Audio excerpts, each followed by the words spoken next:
హైదరాబాద్ నాంపల్లిలోని సురవరం ప్రతాపరెడ్డి తెలుగు విశ్వవిద్యాలయాన్ని యథాతథంగా కొనసాగించాలని డిమాండ్ చేశారు విద్యార్థులు.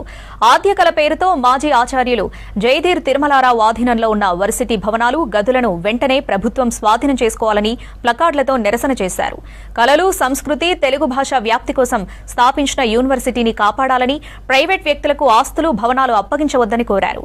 తెలుగు విశ్వవిద్యాలయాన్ని నిర్వీర్యం చేసే కుట్రలను అడ్డుకుంటామన్నారు విద్యార్థులు.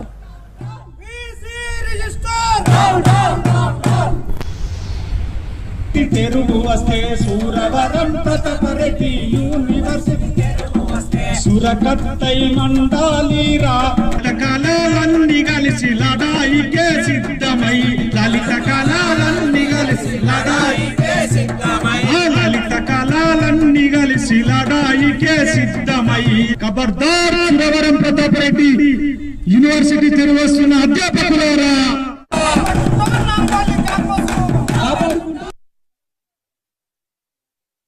మరి మేము చదువుకున్న కళలు మేము నాటకం నేర్చుకుంటే ఏడేసుకోమంటున్నారు సార్. మమ్మల్ని రోడ్ల మీద పోయి మేము నాటకం వేయాలన్నా?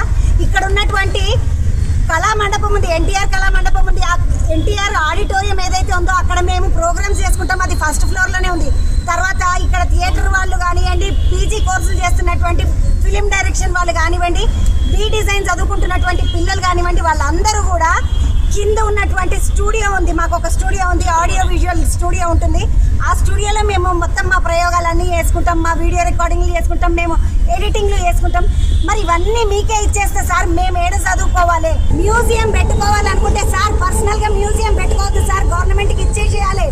ఎన్ని మ్యూజియంలు ఉన్నాయి, ఎన్ని మ్యూజియంలు ఉన్నా కూడా అవన్నీ కూడా గవర్నమెంట్ హయాంలో ఉన్నాయి సార్. దయచేసి పిల్లల భవిష్యత్తు పాడు చేయకండి. మీరు ఒక ప్రొఫెసర్ అయ్యుండి. ఇంకొక విషయం ఏంటంటే మాకు ఇక్కడ తరతరాల తెలుగు జాతి అని, ఇది ఒక సంస్కృతిని కాపాడే, భాషా సంస్కృతిని కాపాడేటటువంటి యూనివర్సిటీ. ఇక్కడ పరిశోధన, పరివ్యాప్తి, పరిరక్షణ అనేటటువంటి అంశాలను మేము నేర్చుకుంటాం. మా తర్వాత మా ఫ్యూచర్ జనరేషన్స్కి మేము కళలని నేర్పిస్తాం.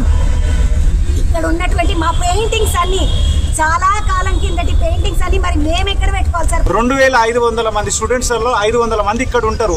మరి వీళ్ళకు క్లాసులు, రూమ్స్ లేకపోతే వీళ్ళు విద్యార్థులు వాళ్ళు నేర్చుకున్నటువంటి విషయాలను రేపు సమాజానికి ఏ విధంగా బోధిస్తారు సార్? కాబట్టి ఈ యొక్క నిర్ణయాన్ని ఎవరైతే అగ్రిమెంట్లలో సంతకం పెట్టిరో అర్ధ ఆలోచన ఉన్నటువంటి వాళ్ళందరికీ ఒక చిన్న విన్నపం చేస్తున్నాం. మా విద్యార్థుల యొక్క పోరాటం ఫలితంగానే తెలంగాణ వచ్చింది, అది అందరికీ తెలుసు. కానీ ఇక్కడ ఉన్నటువంటి అనేక మంది 2500 మంది విద్యార్థులు కనుక తిరగబడితే మీరు అందరూ తోకలు ముడుచుకొని ఎక్కడోళ్ళు అక్కడ పరిగెత్తక తప్పదు వాళ్ళు. కాబట్టి ఇక్కడ చదువుకున్నటువంటి వాళ్ళ దాంట్లో చాలా గొప్ప గొప్ప స్థానాలలో ఉన్నటువంటి కొంతమంది, నేను చదువుకున్న చదువు మేరకు అనుభవం ఉన్నటువంటి విషయాలను చెప్తున్నా. ఆంధ్రజ్యోతి ఎడిటర్ గారు కె శ్రీనివాస్ సార్ గారు కూడా ఇక్కడనే చదువుకున్నారు. అట్లాగే ఇప్పుడు తెలుగు ఇండస్ట్రీలో శాసిస్తున్నటువంటి రైటర్ కాసర్ల శ్యామన్న గారు ఇక్కడనే చదువుకున్నారు. అద్భుతమైన కథా రచయితకుడుగా, విమర్శకుడుగా పేరు తెచ్చుకున్నటువంటి డాక్టర్ పగడాల నాగేందర్ సార్ ఇక్కడనే చదువుకున్నారు.